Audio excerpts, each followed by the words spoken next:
Un jour, peu de temps après avoir créé ma chaîne, donc ça commence à remonter un peu, quelqu'un sur Twitter m'avait recommandé les morceaux d'un artiste dont j'avais encore jamais entendu parler. Un rappeur apparemment plutôt atypique pour l'époque, qui semblait être proche de la fève mais qui bénéficiait pas de la même lumière que lui, surtout à une période où le pécolaf était sur toutes les bouches. Malgré tout, celui qui m'a invité à le découvrir m'a assuré que j'allais adorer son travail. Ma curiosité piquée, j'ai décidé de lui laisser une chance et je regrette absolument pas de l'avoir fait.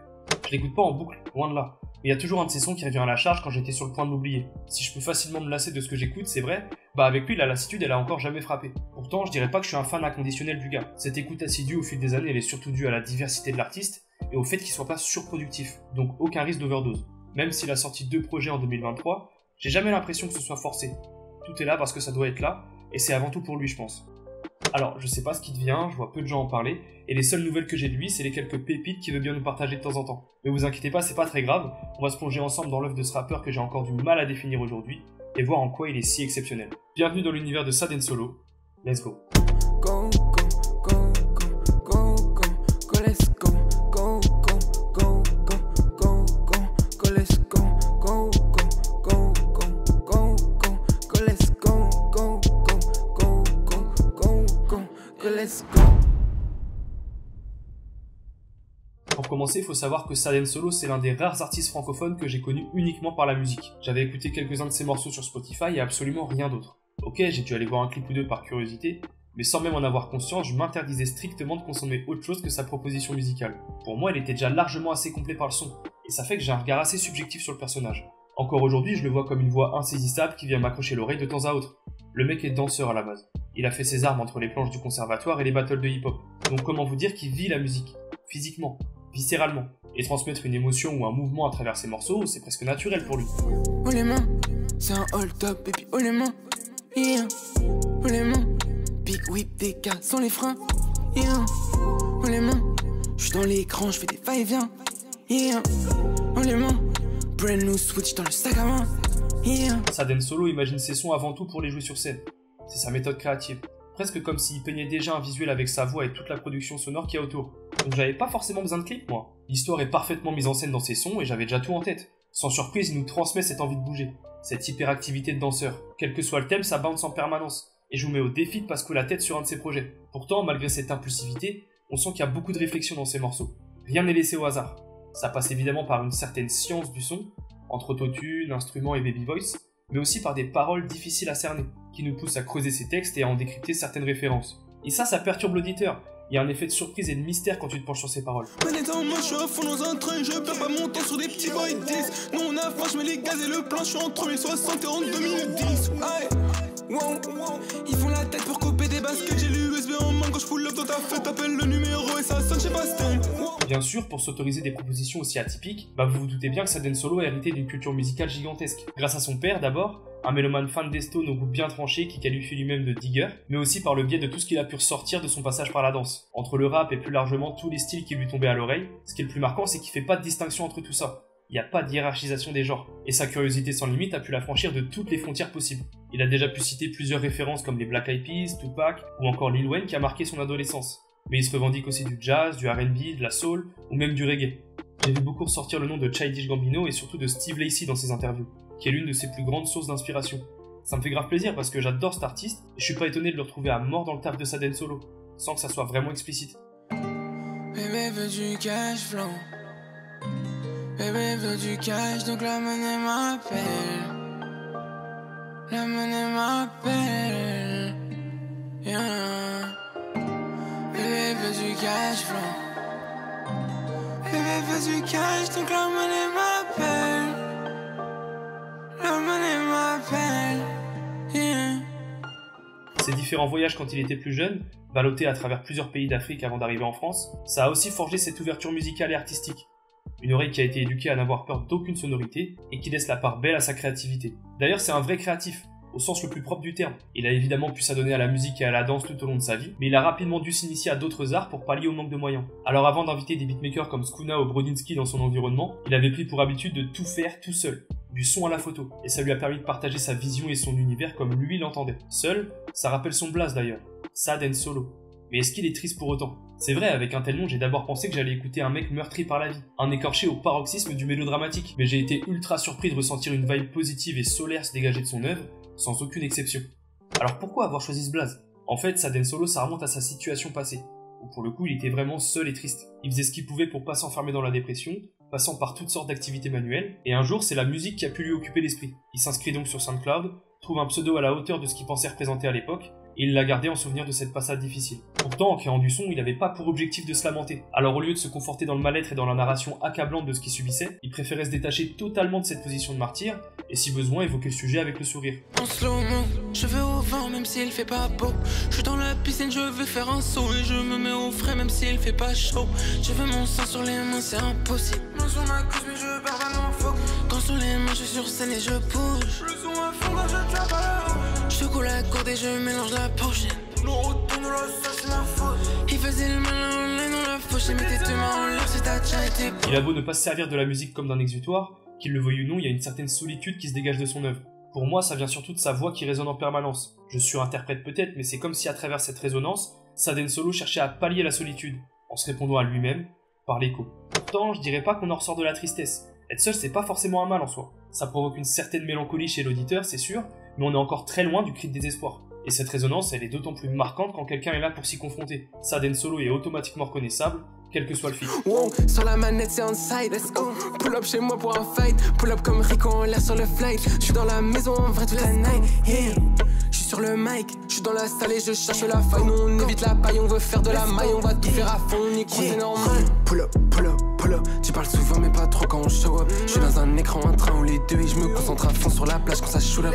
Au-delà de ça, avec son rapport à la danse, à la scène, avec sa spontanéité et surtout avec sa voix hors du commun, Saden Solo il semble avoir tout l'air d'un rappeur organique au possible. Alors, si tout sort bien de son cerveau et de ses tripes, notre personnage emprunte plus à la machine qu'à l'animal de chair et de sang. Disons qu'on a plutôt affaire à un cyborg qui vit la musique, mais qui la transforme comme si les logiciels de MAO étaient un prolongement de sa voix. Ça, c'est quelque chose qu'il a toujours mis en avant. Une musique numérique qui transparaît à travers des prods teintés d'électronique, et surtout par son timbre métallisé qui est très perturbant au premier abord. Il y a d'ailleurs une facette de son œuvre que j'ai occultée mais qui m'a tout de suite marqué, et qui ressort en permanence dans sa discographie. Le jeu vidéo. Saden Solo c'est un geek, ça se voit, ça s'entend. Et il le dit lui-même, quand il joue, il en oublie de faire de la musique. C'est dire à quel point ça le passionne. Il a disséminé plein d'indices plus ou moins explicites à propos de son appétence pour la technologie, mais pour le jeu vidéo c'est beaucoup plus évident. On le remarque dans plusieurs de ses clips, dans le traitement du son ou via différents couplets dans lesquels ça ressort subtilement. En ce sens, il met encore un pas de plus hors de la réalité, et il devient lui-même un personnage de jeu vidéo à travers plusieurs covers qui invitent l'auditeur dans cette imagerie particulière. Le voilà plongé dans un monde en pixel art qu'on peut observer sur Bissap Big Boy, sur SAS Support, sur Je t'aime plus récemment, mais aussi sur Détente qui est pour moi la plus réussie. Aussi belle que le morceau en lui-même et qui nous berce avec cette espèce de mélodie à la harpe en fond. Ça c'est aussi un problème d'ailleurs, faut qu'on en parle. Je sais qu'il y a des instruments partout dans sa musique, mais j'arrive jamais à les identifier. Toujours un écran sur moi dans ma poche, dans mon sac, on peut dire que c'est un fait. On va le faire mais en mieux, et si t'es pas content, faudra faire avec. Le drop il tombe et tu prends. Croix sur la tête, ça fait pan. Quand t'aimais pas, c'était quand. Là je fais la roue comme un pain. Je sais pas c'est qui tous ces gens, non. Si t'es pas là, on fait sans. J'allais me leur dire c'est une ambiance. Je suis dans l'écran et j'y pense. Je vais vous épargner le name dropping de Hardware Dernier Cri et de références vidéoludiques diverses et variées, mais c'est un lexique qui fait partie intégrante de son vocabulaire, et qui fait le personnage. Maintenant, si on parle vraiment de musique, sans même évoquer tous les indices dans ses textes, il y a beaucoup trop d'exemples qui me viennent en tête pour illustrer son rapport aux jeux vidéo. Les sonorités électroniques sont omniprésentes, le travail autour de sa voix est millimétré, on en a déjà un peu parlé, mais des fois ça va plus loin que ça. On entend régulièrement les prods glitchés, des sound effects discrets parsèment ces morceaux, et on a des ambiances particulières qui tiennent presque du menu de jeu vidéo. La liste est longue, et le doute n'est même plus permis sur sa volonté quand on voit les interludes loading sur son projet Go Let's Go. Mais moi je vous jure, il y a un autre truc qui me hante, c'est l'espèce de petite flûte ou de synthé aigu derrière le morceau Speed Racer.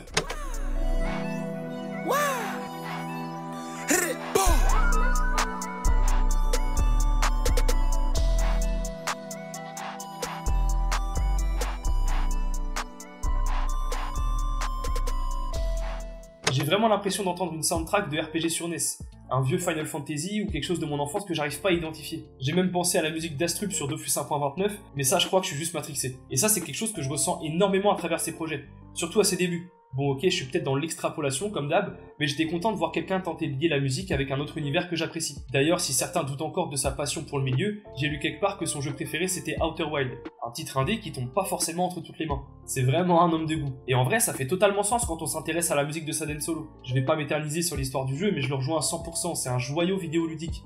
donc penchez-vous dessus si vous en avez l'occasion. Allez voir la vidéo de The Great Review d'ailleurs. Son rapport aux écrans est donc particulier, il en a même fait un morceau, et cette plongée absolue dans le digital, ça a sûrement renforcé ma perception étrange de l'artiste. Je sais pas si c'est moi, mais j'avais l'impression que le mec n'existait pas IRL, comme si je le matérialisais qu'à l'intérieur de mon téléphone ou de mes playlists. J'abuse un peu évidemment, mais j'aimais bien croire naïvement à cette idée-là. C'est un des premiers rappeurs à m'avoir introduit à ce courant digital, même si on peut vraiment pas le résumer à ça aujourd'hui. Un courant qui représente aujourd'hui tout un genre qui pullule sur la scène underground. C'est pour ça que je suis obligé de vous recommander deux projets de l'artiste, Nostalgia Digital et Focus, deux tout petits EP qui m'ont terriblement marqué en 2021, et que j'aime toujours autant à ce jour. Moi j'y suis jusqu'au cou. Je suis comme Nilo sur le bike. S'il y a pas, j'évite, mais s'il y a, je faille. Agent sur moi, sur mon cou. Mais je vais rester dans l'écran toute la night. Yeah. 48 folles dans le mic. Et je suis comme VV à l'heure pour le fly. Et je suis dans l'eau et sur Bojack.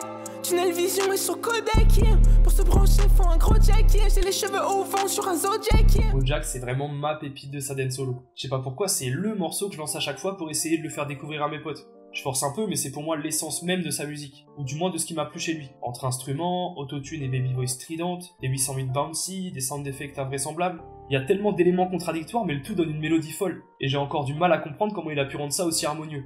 Unfocused, un autre morceau qui date à peu près de la même époque, est tout aussi sublime et hors de la réalité. C'est la personnification même de l'insaisissabilité de Sad & Solo, avec une voix qu'on peut pas attraper, rebondissant sur 2-3 basses avant qu'on puisse mettre la main dessus. J'y vais, malin. Le soir comme le matin, j'y vais. J'attends pas, je prends mon temps, mais je l'allume pas. Yeah, yeah,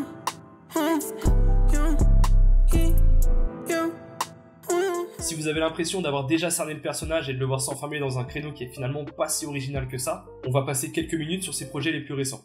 360, comme son nom l'indique, explore un spectre un peu plus diversifié que ses prédécesseurs. Avec Skuna à la tête de la production du projet, Sad & Solo nous offre 6 morceaux excellents qui vont initier une impulsion pour la suite de sa carrière. Sans trahir ce qui fait la singularité de sa musique, et en faisant honneur à des mouvances rap très marquées apportées par Skuna, on y ressent tout de même l'influence de son immense bagage culturel. C'est vers cette dynamique que Sad & Solo se dirige de plus en plus, pour notre plus grand plaisir, et le morceau Bolingo m'en a fait prendre conscience, avec des rythmiques afro-caribéennes que je m'attendais pas du tout à retrouver ici. Tu attends un sign, doucement je prends mon time. À chaque fois tu brilles, oh non. À chaque fois tu shines. Donc j'éteins l'écran et puis on baille. Y'a 2-3 clés dans le sac. S'il nous plonge désormais dans des ambiances extrêmement diversifiées et des univers uniques, il y a tout de même un fil rouge qu'il n'a pas lâché. Sa voix, encore et toujours. On sent qu'il en a fait un véritable instrument, modulable au gré de ses envies, et impressionnant un public profane qui n'avait pas encore eu l'occasion de l'entendre. La voix, c'est toujours le cœur de sa musique. Et quoi que fasse Sad & Solo, ça bougera pas. Il s'ouvre musicalement donc, mais aussi humainement en invitant 2 artistes sur le projet. On s'est déjà passé Pull Up avec Dahomey, mais on retrouve aussi un artiste qu'on a déjà évoqué plus tôt, La Fève, qui semble plus lui faire autant d'ombre tant Sad & Solo rayonne sur le morceau. J'suis sur la track, j'suis dans la mobile la bague. J't'ai dit pas un pack, bien sûr j'l'ai comme des pattes. J'aime bien la vue, si tu manges te mets en vue. J'suis dans la night, j'suis sur le beat de la slice. On pouvait tout donner pour une Benz, une Gali est enneigée. Cette bitch est mignonne, elle est tombée dans la neige. Des vampires me veulent, c'est trop tard mais c'est le jeu. Une ouverture globale qui caractérise plutôt bien l'éclosion artistique d'un rappeur en quête perpétuelle de renouveau, dont on a ensuite pu suivre le regard tourné vers tous les horizons musicaux possibles. Dans la continuité de cet épanouissement profond, je vous propose de passer à Sub-Sahara, un album un peu plus disruptif qui marque la rupture entre ce que j'appelle le Sad & Solo d'avant et l'artiste merveilleux qu'il est en passe de devenir. Encore réalisé en solitaire et composant avec lui-même de façon plus cérébrale, il a pu conserver sa patte unique en y ajoutant des sonorités expérimentales et dansantes. Et depuis cet album, qui laisse une part encore plus grande aux instruments, je me demande surtout ce qu'il n'est pas capable de faire. Le soleil brille mais c'est pas un signe. Avec mes headers on se trouve sur le pic. Je suis dans la part, je suis dans la machine. Je suis dans la ville, un croco sur le ring. Je regarde le temps, il court et il file. Tous ces efforts, je peux pas me jeter à l'eau. Je vois un hop au bout du fil. Il veut pas me répondre mais il dit allô. Il montre à nouveau qu'il aime sortir de sa zone de confort en s'émancipant toujours plus de ses contemporains. Et j'aime pas qualifier les rappeurs d'uniques puisque le terme est galvaudé et il veut plus dire grand chose. Mais là, je suis incapable de comparer le travail de Sad & Solo avec celui de qui que ce soit d'autre. D'ailleurs, il a lui-même relevé quelque chose d'assez intéressant. Dans le rap, on a souvent tendance à associer une musique ou un artiste à un endroit en particulier, par souci de représentation, et ce qui donne une teinte spécifique à cette musique. Sad & Solo, lui, par son multiculturalisme et ses voyages fréquents quand il était plus jeune, il va pas lier sa musique à un endroit particulier, ce qui le laisse libre de piocher là où il veut parmi ses innombrables références. J'ai pas envie de vous balancer tous les bangers de l'album. Je pense que c'est un projet à explorer soi-même, on n'aura vraiment pas la même appréciation de celui-ci. Mais il y a un morceau, moi, qui m'a vraiment touché, c'est Pac-Man. Je suis pas forcément friand des rythmes légers et ensoleillés d'habitude, mais avec ses petites cordes et ses basses parfaitement placées, Saden Solo il m'a réconcilié à mort avec ce style. Piquage, steaks, tu sais ce que je cache, je cours pas, et puis je tâche ton pain, allume ton flash, j'ai pas le temps, non, j'ai pas le temps de pas penser à toi, si on se voit pas, non, ça fait comme si j'ai du feu dans les bras, je suis dans l'écran, attends, j'ai fait des kilomètres, on est des pionniers, parce qu'on a sillonné. Le projet est grave intemporel. Je sais pas comment va évoluer l'industrie, mais dans 10 ans, je pense que Sub-Sahara sera toujours aussi actuel. Les instruments live qui parcourent le projet, ça lui donne une dimension physique qui m'a tout de suite accroché, ce qui est paradoxal d'ailleurs pour un mec que j'imaginais bloqué dans un écran. Mais ça change totalement la donne. Son tout dernier projet, Oasis, c'est un peu une gorgée d'eau fraîche qui vient prolonger Sub-Sahara. Un DLC sous forme d'EP plus décomplexé, plus spontané, notamment avec des morceaux comme Chouchou en compagnie de Squeegee, avec un refrain qui, je dois l'avouer, m'a bien fait rire. Construit plus rapidement, Oasis s'impose comme un produit de l'instant, plus accessible pour le public. C'est un retour à la maison après un voyage symbolique à travers toutes les images qu'il a stockées au cours de sa vie mouvementée et qu'il a représentées dans Sub-Sahara. La collaboration avec Ala Ace m'a permis de poser mon cerveau et de profiter uniquement de la rythmique sublime dont l'artiste fait preuve. La rappeuse a toute sa place aux côtés de Saden Solo, et l'inverse est tout aussi vrai. Je vais peut-être dire une dinguerie, mais je suis prêt à tuer pour voir leur alchimie s'opérer sur un projet commun.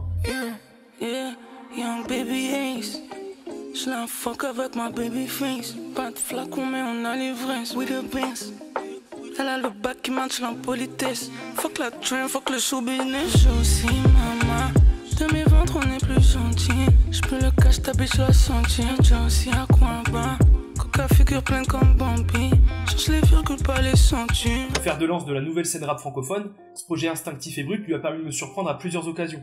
D'abord sur Payroll, avec des sonorités de Jersey explosives qui me prouvent une nouvelle fois que le mec sait tout faire, mais j'ai aussi adoré son flow pressé et sans artifice sur 4 Fantastiques, qui clôt le projet sur une note technique qui remet tout le monde à sa place. Mais pourtant, moi je peux pas me détacher de mon obsession pour Yeah OK, où je l'ai vu plus charismatique que jamais. Avec sa capacité à dépeindre une histoire par la musique, je l'ai vu se balader nonchalamment dans une ville illuminée par les néons, sur un piano et une mélodie jazzy qui me rappelle presque un ending d'animé. J'ai un paquet qui vient par les airs. Si tu penses arriver, faut le faire. Je suis pensif les yeux devant la mer. Entre Yaya et moi y'a un air. Il dit c'est rien pour pouvoir me plaire. Mais on m'a bien élevé à Quinter. Elle me demande c'est quand pour le merge. Je la comprends, je lui dis bientôt c'est clair. En ma maman, je pense à mes frères. En ma maman, je suis comme un éclair. Il est 5h du mat, je me viens. Peur de soleil pour cacher les seins. En ma maman, je suis trop déter. Mais si tu cours après une... Je vais m'arrêter là avant d'encenser davantage l'œuvre de Saden Solo. J'essaie de garder un minimum d'objectivité quand même. Cela dit, si l'artiste vous inspire vraiment, prenez le temps de l'écouter. Ça peut faire beaucoup à ingérer d'un coup. Faut l'avouer, les gens sont souvent brusqués par sa pluralité musicale. Quand tu tombes sur le clip de Pull Up avec Dahomey, ça peut faire bizarre de passer à Sub-Sahara ou à quoi que ce soit d'autre qu'il a produit en solo. Quoi qu'il en soit, je voulais le remercier du fond du cœur. C'est grâce à des artistes comme lui que des portes ont pu s'ouvrir entre les genres. Et je pense sincèrement que c'est ce qu'il cherche à faire, qu'il en soit conscient ou non. Issu du spectacle vivant, la suite logique pour moi ce serait de l'extraire de mon téléphone pour apprécier la prestance avec laquelle il performe sur scène. Va falloir que je saute le pas. Ça tombe bien, j'ai cru comprendre qu'il allait jouer à la Gaîté Lyrique à partir du 14 novembre à Paris, donc si c'est encore possible d'essayer de copier une place, faisons-lui une star et on voit ce qui se passe.